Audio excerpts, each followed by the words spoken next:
Boa noite, vamos lá. Pessoal, estou aguardando vocês. Obrigada. Tudo bem? Passaram bem na Semana da Pátria? Bom, então vamos voltar aqui para o nosso curso de modelos de regressão aprendizado supervisionado 2. Eu mandei para vocês, para segunda-feira, né, já que o curso está aqui, eu mandei um material, eu espero que vocês tenham visto, né, um vídeo e um notebook de um modelo de migração logística, que é um caso particular do MLG, quando a resposta está na família binomial e a função de ligação é logístico, né? Hoje eu vou falar, então, a gente vem construindo, né, os modelos lineares generalizados, em que a resposta tem distribuição na família exponencial e a gente modela, né, a relação entre a resposta e as preditoras por meio de um preditor linear e uma função de ligação, né? Essa função de ligação a gente já viu, né, a cara dela para algumas distribuições. Na verdade, a gente viu para o caso particular da função de ligação canônica, né? Então, por exemplo, para a resposta normal, a função de ligação canônica é identidade. Para a resposta binomial, a função de ligação canônica é a logística. Para a resposta Poisson, que geralmente é usada para modelar uma contagem, a função de ligação canônica é a log, né? Tem alguns aspectos que a gente vai estudar aqui. Então, hoje eu vou falar sobre análise de diagnóstico, que é parecido com o que a gente já falou para um modelo linear, né? Então, a gente faz análise de diagnóstico do modelo para identificar se tem alguma suposição incorreta, por exemplo. Também para comparar e escolher modelos, né? E também para detectar se existe alguma observação discrepante, né? Uma observação atípica, uma observação influente. Então, a teoria aqui ela vai ser parecida com o que a gente já fez lá em modelos lineares, mas vai ter especificamente a função desvio, né? Que nada mais é do que uma distância, né? A gente pode olhar isso como uma distância entre um modelo saturado, que é um modelo que tem tantos parâmetros quantas observações a gente tem nos dados. Então, é como se a gente tivesse um parâmetro para cada observação, é um modelo super parametrizado, e a gente compara esse modelo com um modelo reduzido, né, que é um modelo que a gente trabalha aqui, em geral, o número de parâmetros é bem menor do que o número de observações, né? E a gente vai ter também resíduos que são definidos a partir dessa função desvio e medidas de influência, tá? E aí, mais para o final da aula, eu vou abrir o notebook do modelo de regressão logística e a gente vai olhar algumas dessas medidas, né, de diagnóstico para o modelo específico de regressão logística, tá?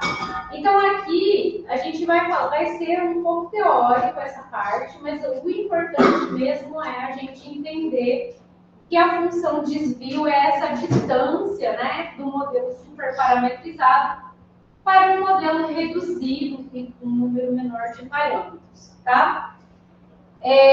Na aula que vem, então aqui eu vou passar rapidamente falando do estimador de máxima verossimilhança, mas a gente não vai desenvolver as contas hoje para chegar no estimador de máxima verossimilhança. A gente vai fazer na aula que vem isso. Eu escolhi porque eu acho que a aula, bom, era melhor para mim falar de diagnóstico antes e depois do estimador, da estimação dos parâmetros, tá? Então, como a gente já viu anteriormente, né, os modelos lineares generalizados, eles estendem os modelos lineares ao permitir que a resposta pertença à família exponencial de distribuições. O que é uma generalização, então, do modelo linear, né? Em que, no fundo, a gente tem uma resposta dadas suas covariáveis na família, na distribuição normal, especificamente lá no modelo linear. Né? Aqui a gente já viu que a nossa resposta pode estar na distribuição, pode ter distribuição normal, distribuição Poisson, distribuição binomial, gama, normal inversa, tem várias distribuições que pertencem a essa família exponencial, que a gente consegue colocar a função massa de probabilidade ou função densidade de probabilidade naquele formato específico da família exponencial de distribuições. E também, né, os MLGs são definidos, então, pela resposta da família exponencial e pela função de ligação, para entender a relação entre a média da resposta e as covariáveis, tá?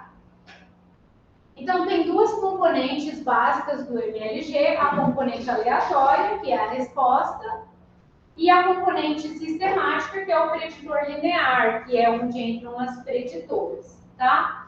A função de ligação, então, liga a resposta ao preditor linear, né? Então, a gente não precisa modelar exatamente a média da resposta, mas a gente pode modelar uma função da média da resposta, de uma forma mais geral, tá?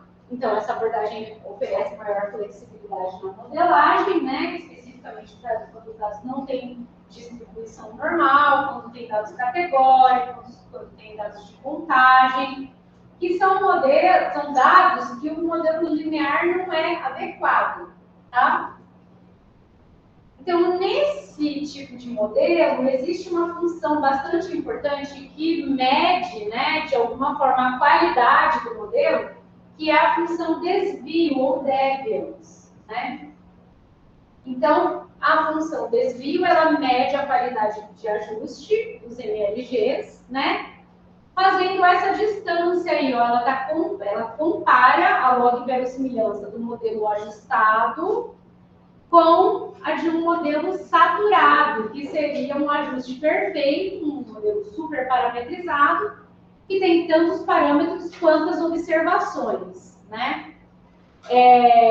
Então, essa função aqui, ó, aí na próxima aula a gente vai desenvolver um pouco, né? A verossimilhança, a score e a estimação dos parâmetros a partir da função de verossimilhança. Aqui, gente, a gente pode sempre, né, obter um estimador de máxima verossimilhança, porque a gente está supondo uma distribuição de probabilidade para a resposta, tá?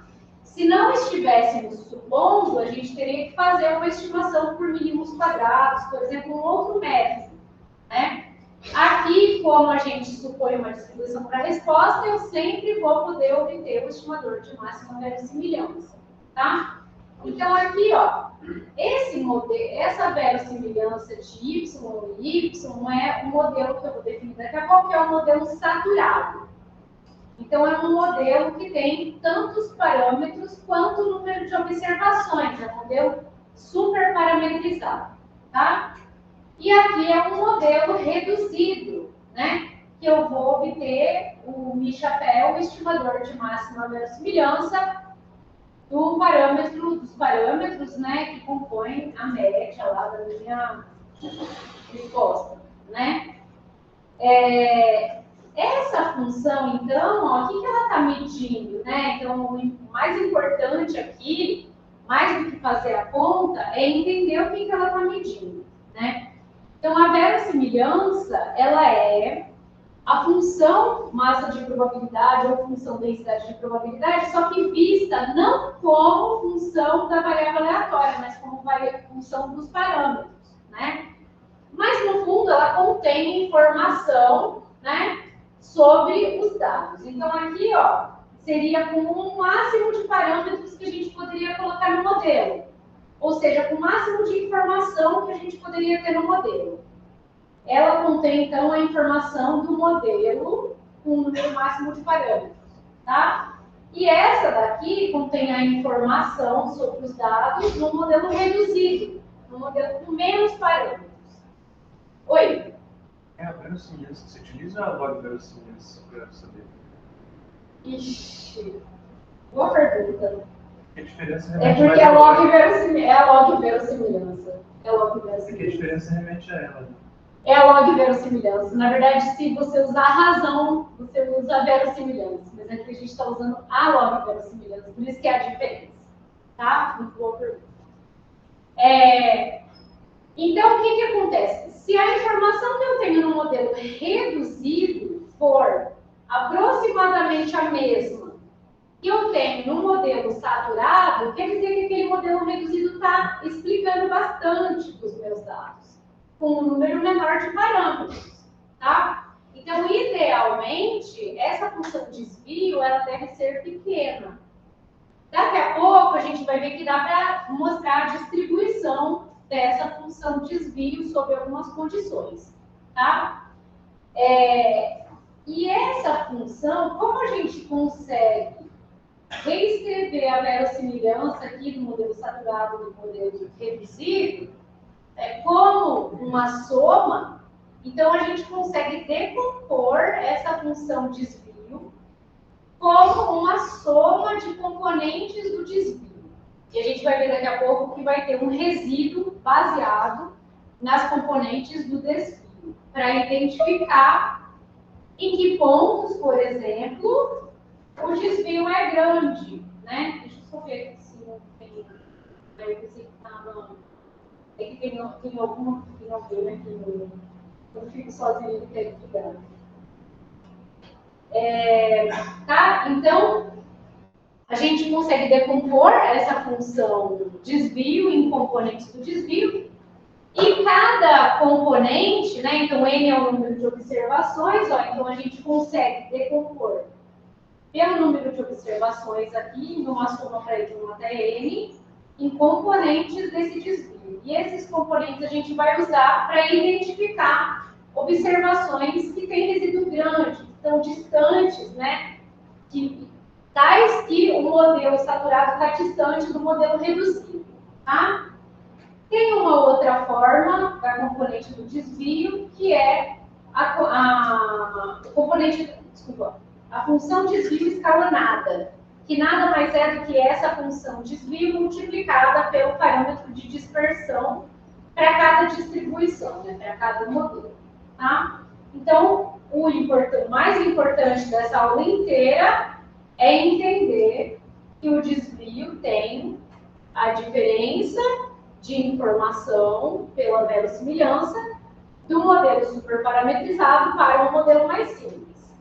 Se essa diferença for pequena, isso é um indicativo de que o modelo é bom, porque ele consegue agregar, né, ele consegue reduzir em P parâmetros, né, o número de parâmetros que a gente tem, mantendo aproximadamente a mesma informação de um modelo superparametrizado. Um modelo superparametrizado não quer dizer que está orbital.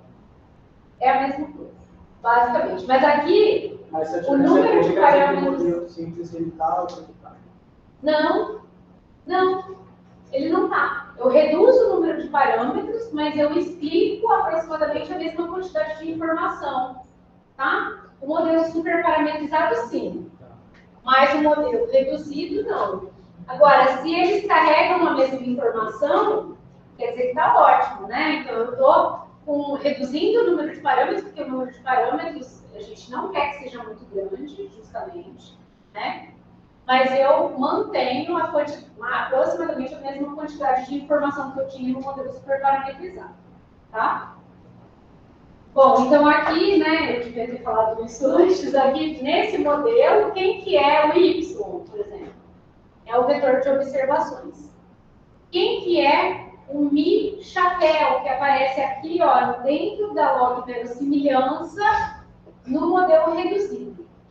Ele é essa... Ah, gente, ó, vocês passam de volta, assim, muito depois de volta.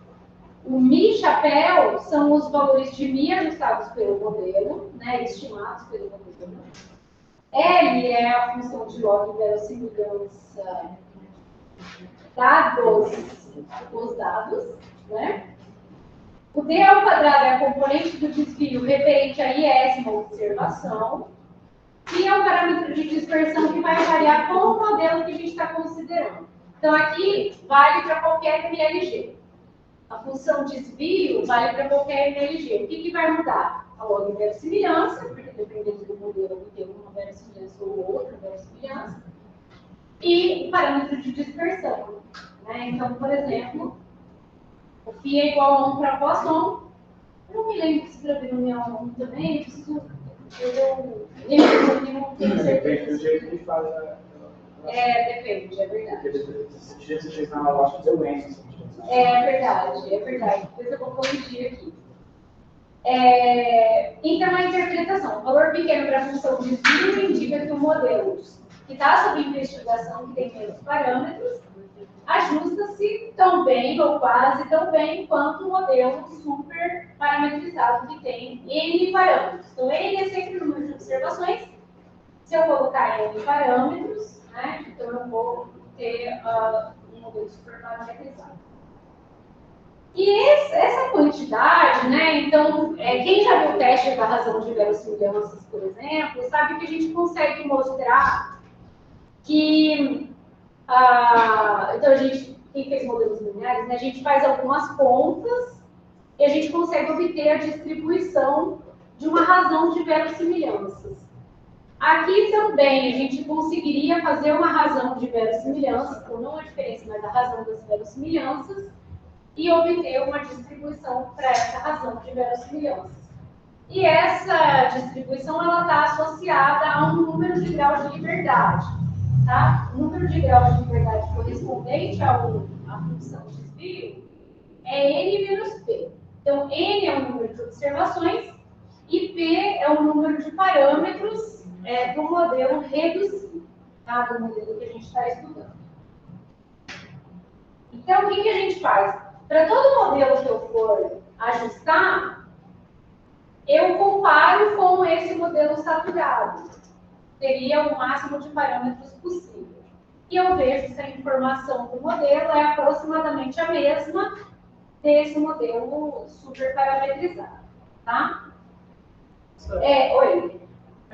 No slide anterior, aquele Mi-chapéu, para ele ser um modelo reduzido, ele não teria que ter menos do que N parâmetros? Então, é que para cada observação, eu vou ter um preditor linear estimado, né? Você lembra? A gente tinha... O MLG, ele era assim, né? Y1 está na família exponencial, Mi e Φ. Aí o preditor linear vai ser X e beta, né? Só que para cada observação, e aí a gente tinha, né, que o valor esperado com YI era o I, que está relacionado com desculpa, não coloquei a função de ligação.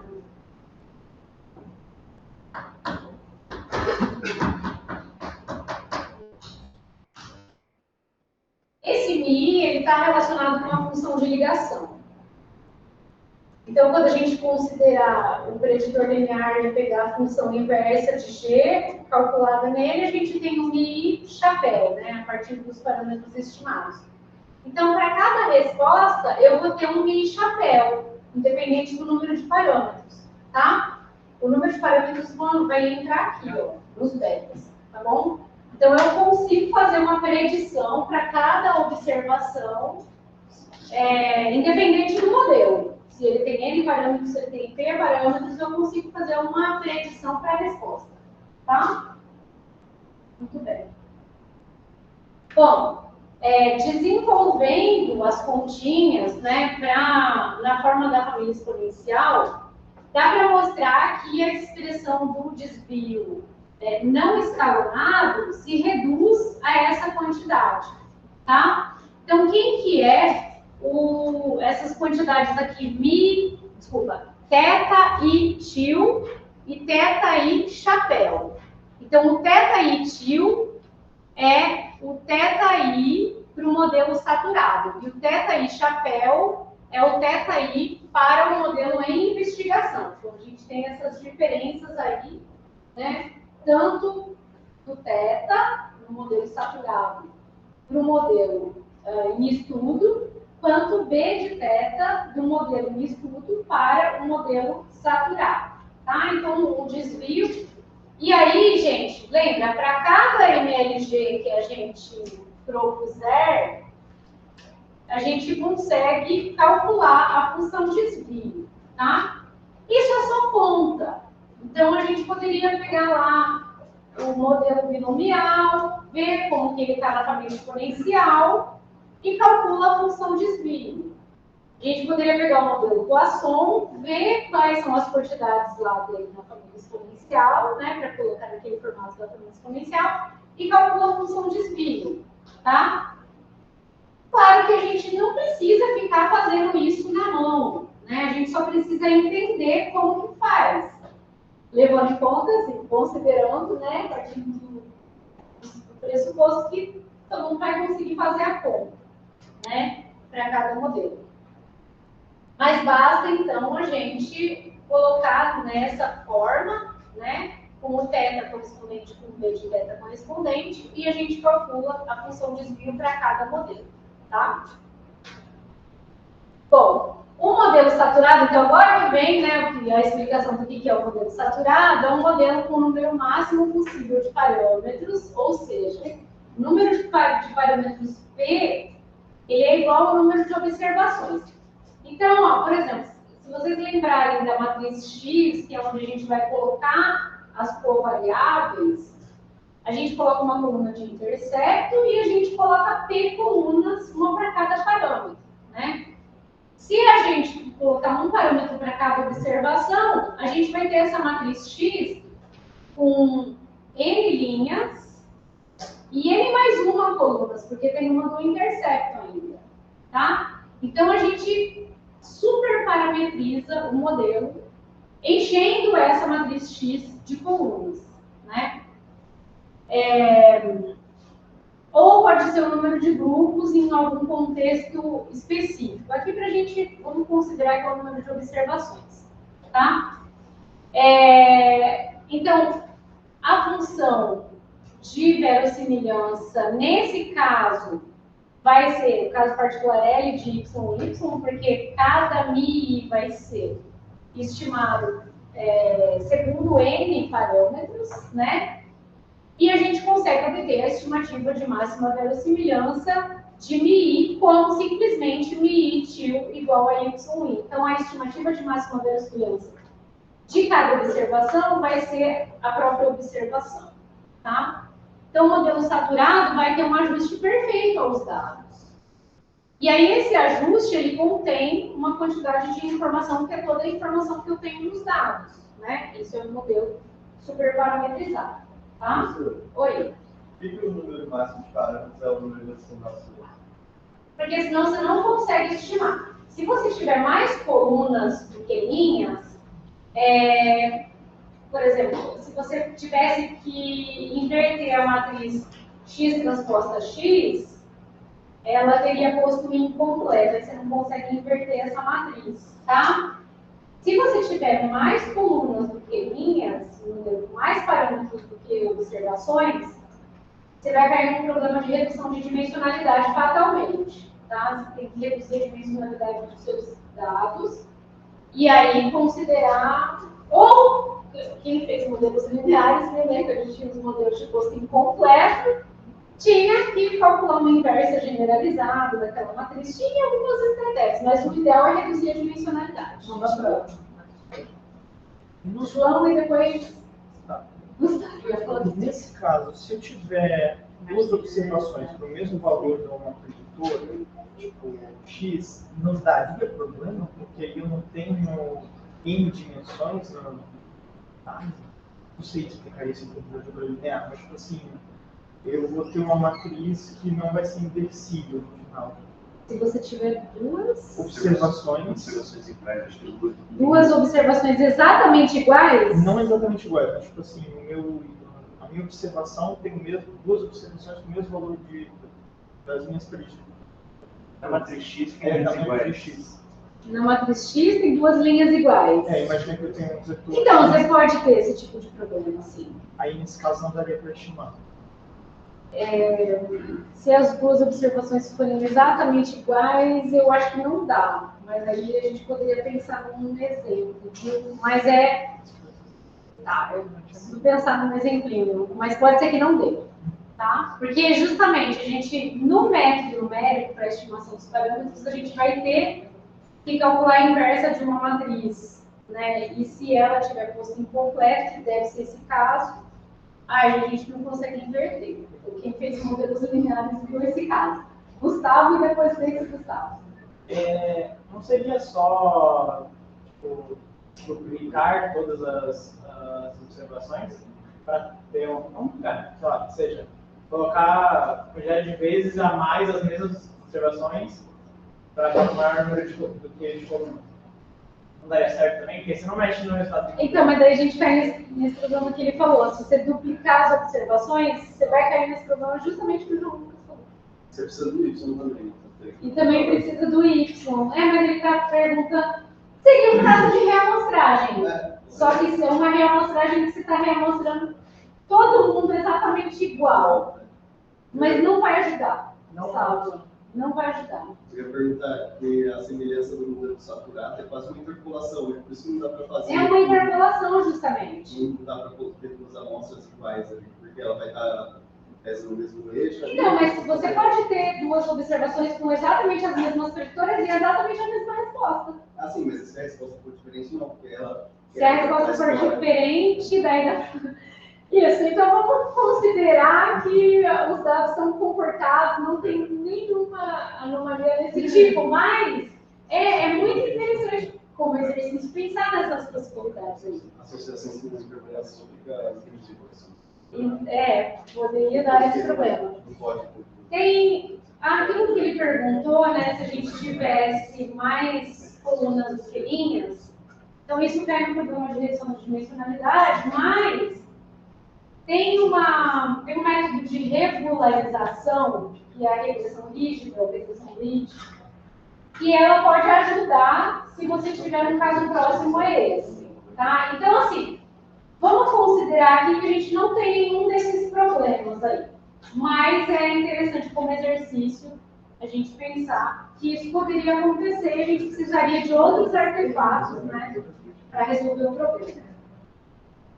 Bom, oi. É muito raro uma coisa de verdade. Não sei se é tão raro, para falar a verdade, sabe? Pode acontecer, pode acontecer. Tem uma probabilidade maior do que zero de acontecer, que em algum momento vai acontecer, né? Que nem os macacos digitando nas máquinas de escrever, já viram, né? Esse problema. Então, se você deixar infinitos macacos digitando, coloca um macaco digitando aleatoriamente numa máquina de escrever. Ele tem uma probabilidade de digitar a obra completa do Shakespeare, nada. Tem uma probabilidade maior do que zero. Então, se você deixar infinitos macacos digitando por tempo infinito, algum deles vai digitar, né, com probabilidade 1 a obra completa. Tá? Como a primeira obra que vai digitar. Não vamos.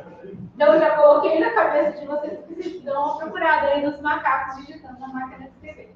Tá? Gente, vocês não sabem nem o que é máquina de escrever, né? Então, pensa que estão digitando num computador, tá bom? Nossa, gente, olha, eu vou falar, eu não sou da época da datilografia, mas o meu irmão mais velho, que é 1 ano mais velho que eu, fez datilografia, que era uma coisa de aprender a digitar na máquina. Ainda quando eu descobri que a galera da memória comigo não sabe o que é um mimeógrafo. Ah, então, pois é. Olha, eu acho que muitas pessoas que você fala não devem saber. Era a máquina de Xerox antiga, né? Mas, raiz. Bom, então, no contexto da função desvio, o modelo saturado é usado para comparar, né, os logaritmos da verossimilhança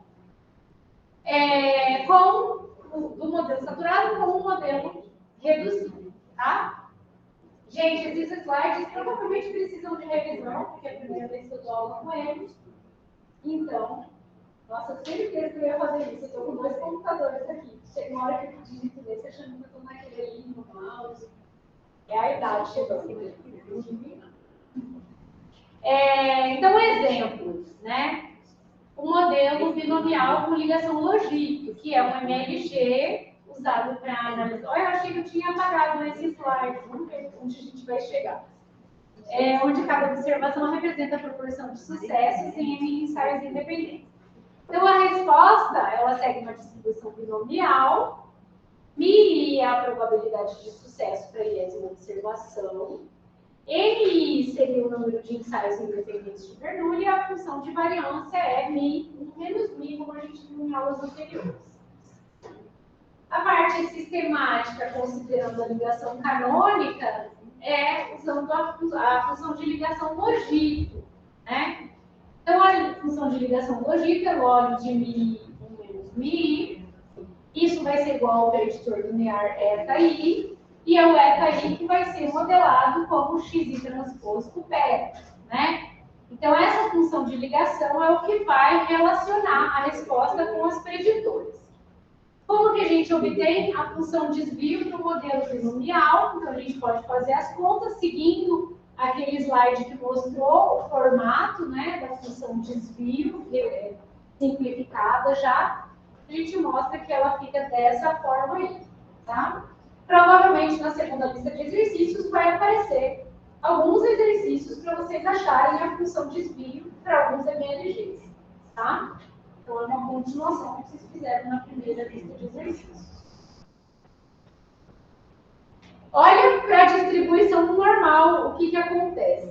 Então, se a gente considerar a função desvio, isso vira justamente a soma de quadrados dos resíduos. O que é muito interessante, porque uma das métricas que a gente usa para avaliar a performance de modelos de regressão é o erro quadrático médio, que nada mais é do que isso daí dividido pelo número de termos que você tem, né? Então, a função desvio, ela é a soma de quadrados dos resíduos no modelo linear. Tá? Então, quando a gente faz modelos lineares, a gente fala do erro quadrático médio. E a gente fala da soma de quadrados dos resíduos. Tá? E aqui, de forma mais geral, a gente fala da função desvio, mas tem um caso particular, um caso normal, que é essa diferença, né? Então, essa é a soma do quadrado do y menos mi chapéu, que é o resíduo ordinário. O resíduo ordinário é a diferença do valor observado, y, para o valor ajustado mi chapéu. Tá? Então, simplifica bastante no caso normal. Posso pedir para vocês mostrarem isso na lista de exercícios. Eu penso na minha cabeça como vai ser a segunda lista de exercícios.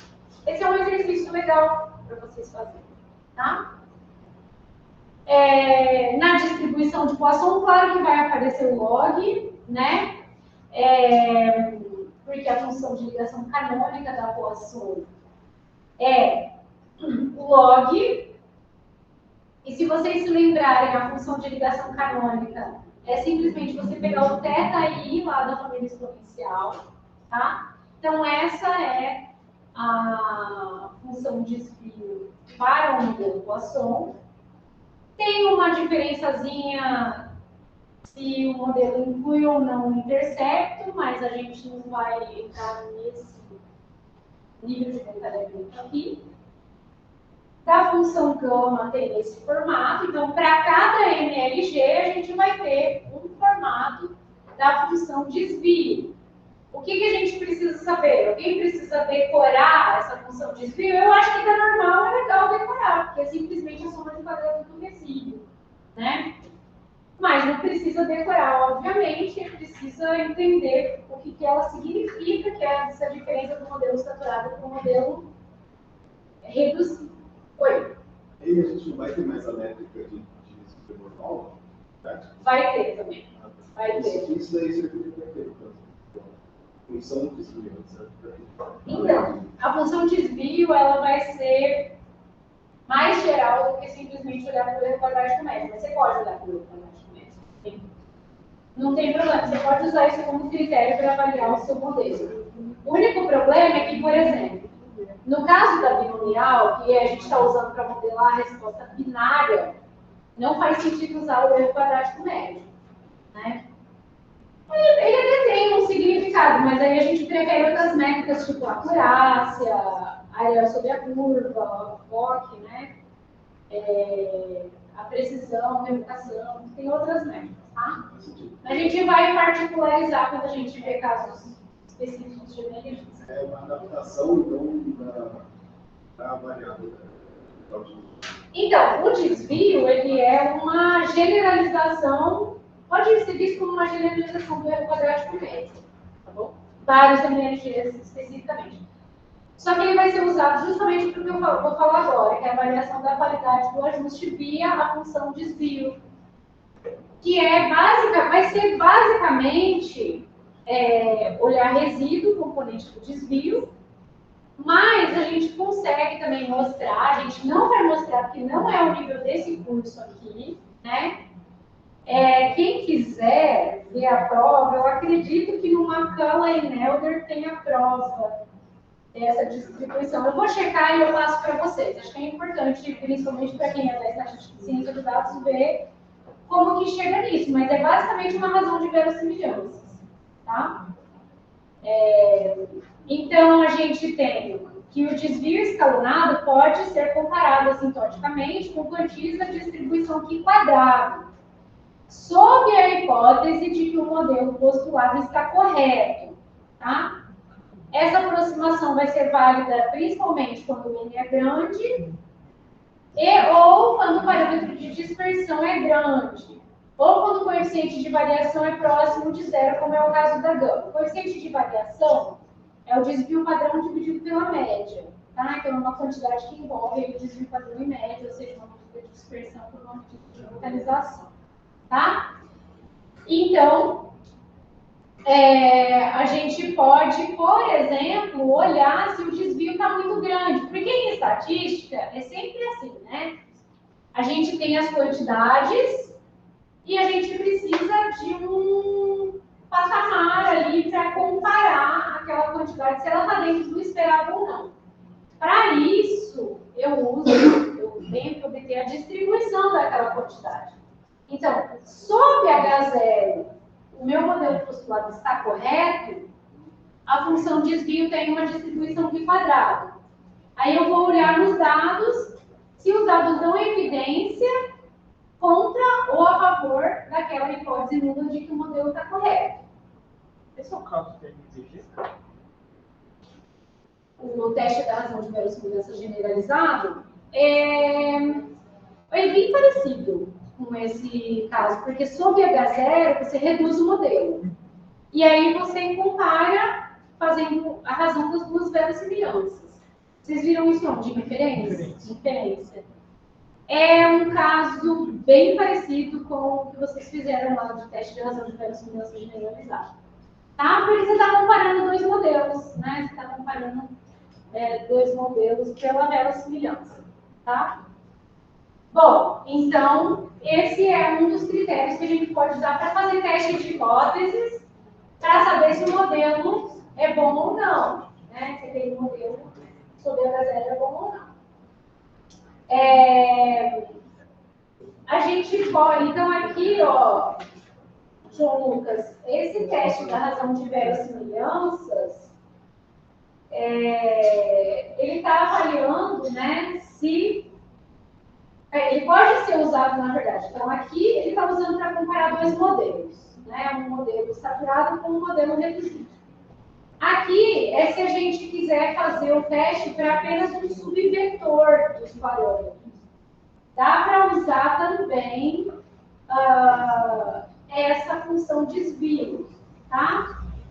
E aí, então, sobre H0, o que é H0? É que eu posso descartar um certo número de variáveis.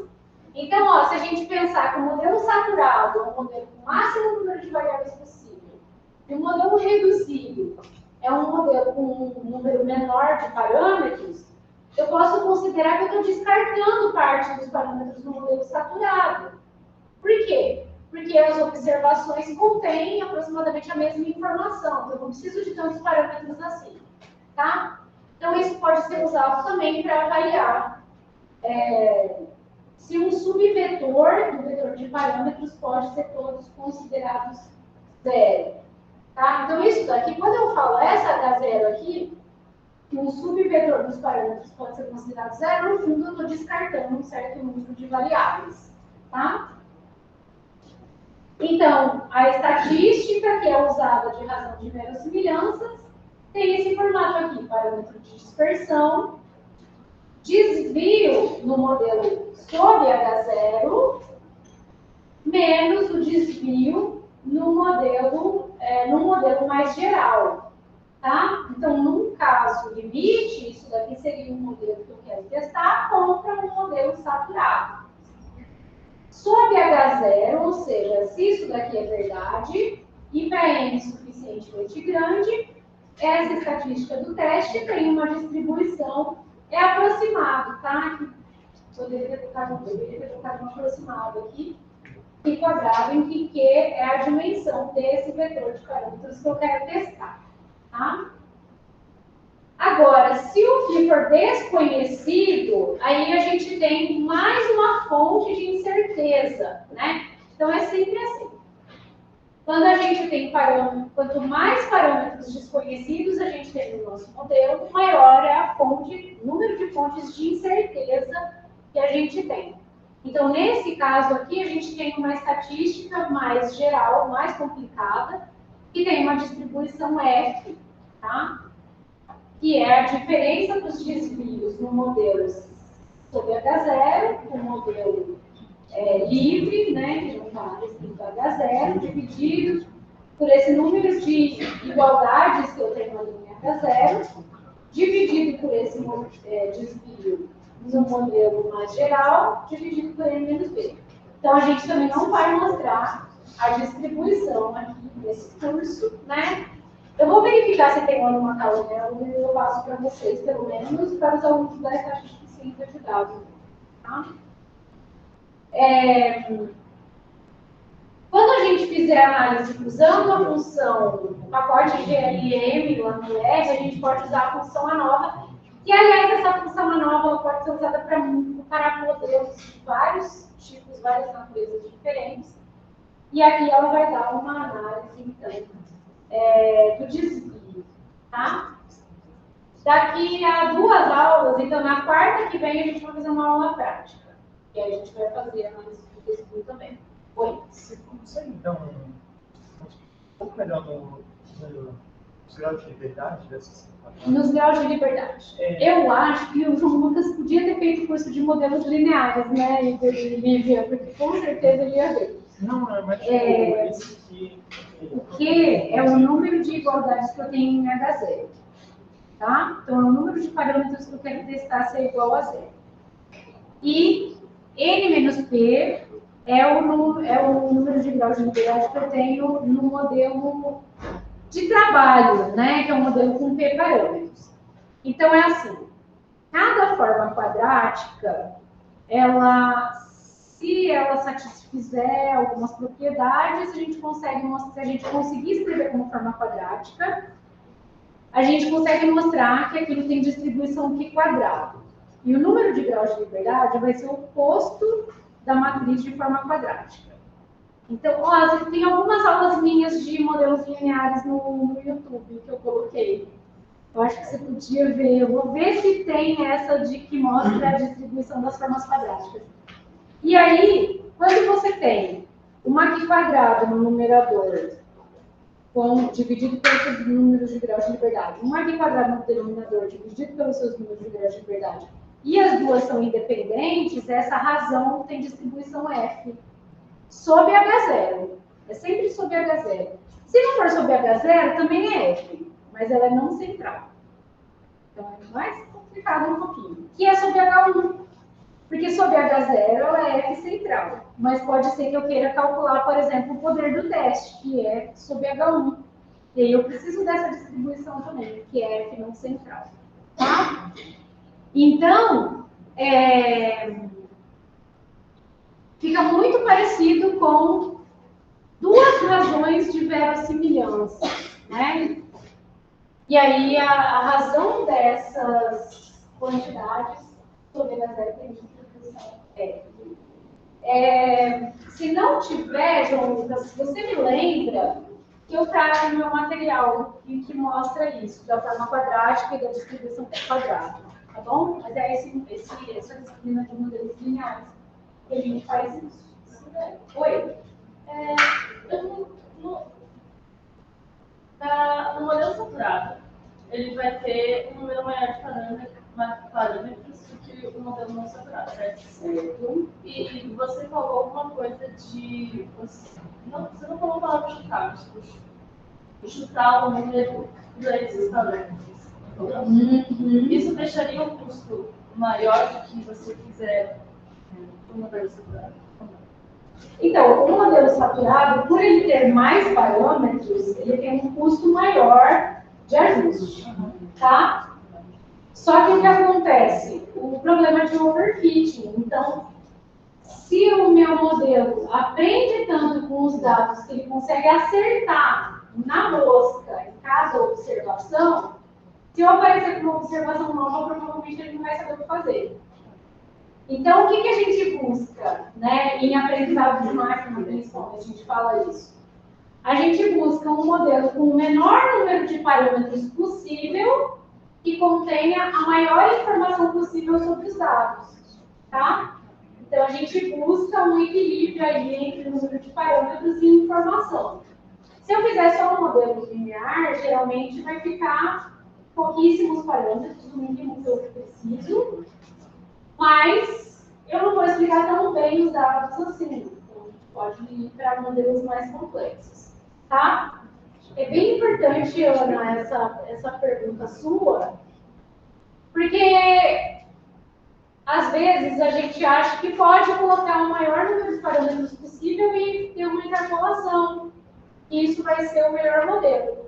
Aí ele pode ser o melhor modelo naquela base de treinamento que eu estou usando para aprender sobre os dados. Mas aí vem uma observação nova, eu não sei prever, tá? Agora, qual que é o número ideal de parâmetros?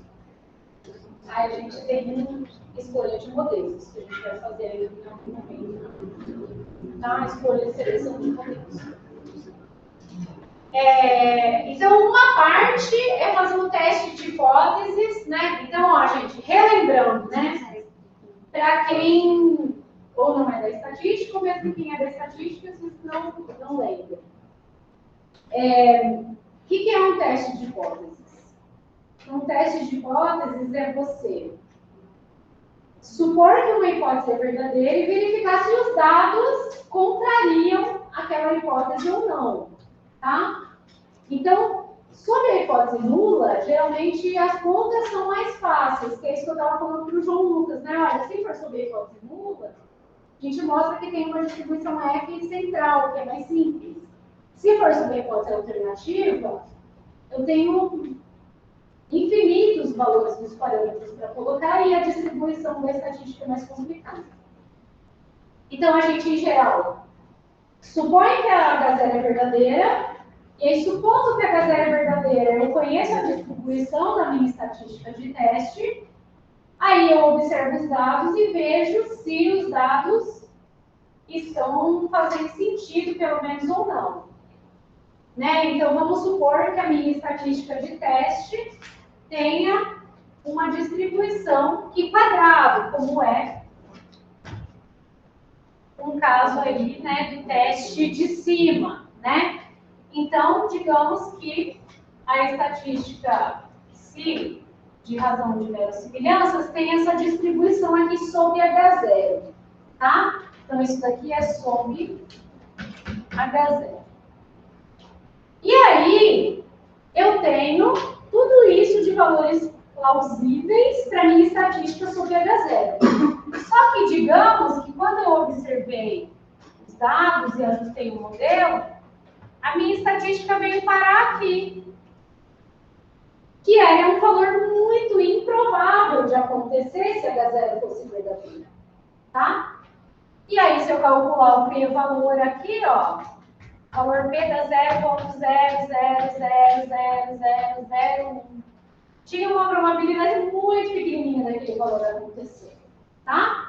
Então, nesse caso aqui, então, digamos que o valor que eu observei está aqui, o valor crítico está aqui. Eu observei um valor muito improvável de acontecer. A decisão é rejeito H0, tá?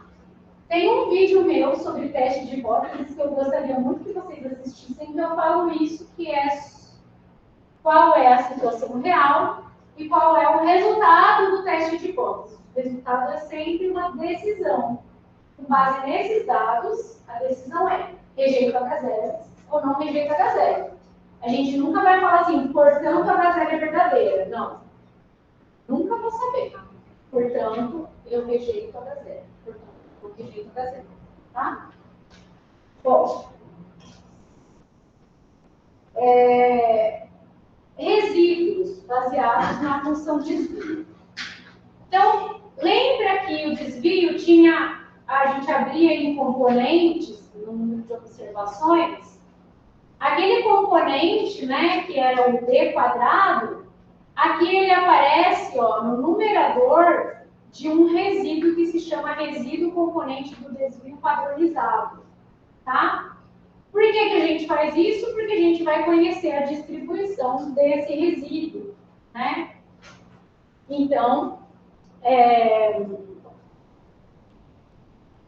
preciso decorar isso? Não precisa decorar isso, mas precisa saber usar isso na prática, tá? Então, quando eu estiver trabalhando com MLG, eu vou usar o resíduo componente do desvio padronizado para verificar se tem alguma fuga muito importante do modelo, né, que foi ajustado aqueles dados, tá? Bom, o resíduo componente do desvio padronizado tem uma distribuição assintoticamente normal padrão, o que ajuda muito a gente a comparar, né? Então, lembra que eu falei, as quantidades, a gente tem que conhecer a distribuição delas para ver se elas fazem sentido. O resíduo tem uma distribuição aproximadamente normal padrão. E a interpretação é valores grandes em módulo indicam observações aberrantes e esse resíduo, ele também, como eu falei, né, ele também incorpora os pontos de alavanca. Tá? Então, lembra que o ponto de alavanca é um ponto que ele se distanciava no espaço dos X, mas não necessariamente era um ponto influente. Tá? Então, os pontos que se destacam, né, na análise de desvio, na análise de resíduo componente do desvio, indicam observações aberrantes e possíveis pontos de alavanca, tá? Mas eles não dizem que o ponto é influente. A gente vai ter quantidades que analisam justamente os pontos influentes, tá? Então, os gráficos recomendados são resíduo componente do desvio pelo valor ajustado dos dados, que é isso daqui, verificar a adequação da variância, ou um QQ-plot, que é um gráfico de quantis, do resíduo componente do desvio com envelope, já que ele tem uma distribuição aproximadamente normal. E isso serve para verificar a normalidade do resíduo, né, e a presença de outliers. Tá? Aqui, na verdade, é um segundo slide sobre a mesma coisa.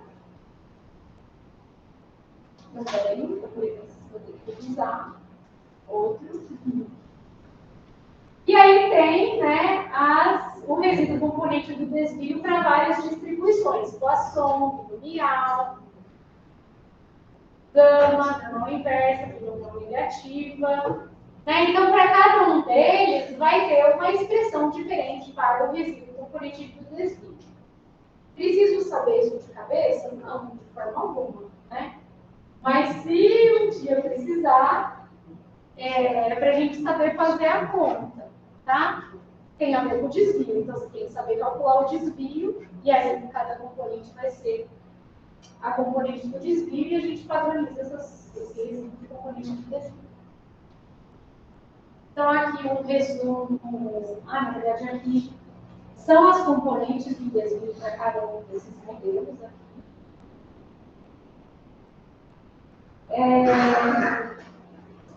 Poxa vida, faltou um slide aqui. Quero fazer binomial.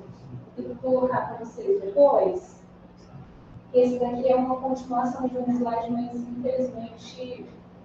Na verdade, assim, pegando aquela função de desvio binomial, a gente consegue obter o resíduo componente do desvio no caso binomial. Tá?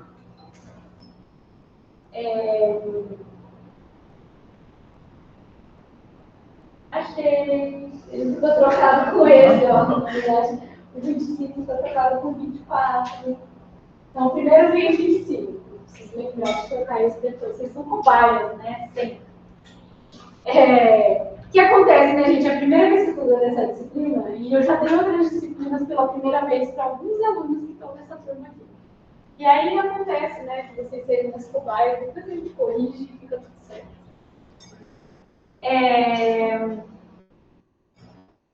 Então, se a gente tiver um modelo binomial com ligação logito, sob a hipótese de que o modelo está correto, a função desvio segue assintoticamente uma distribuição de quadrado. Um K menos P grau de liberdade. K aqui é o número de observações. É porque aqui, ó, como o caso binomial é um caso de resposta discreta, então a gente teria 2 grupos só de resposta, né? Então a gente teria... Deixa eu pensar se é isso aqui. Fluxo de grupos. Seria de forma geral o número de respostas diferentes que a gente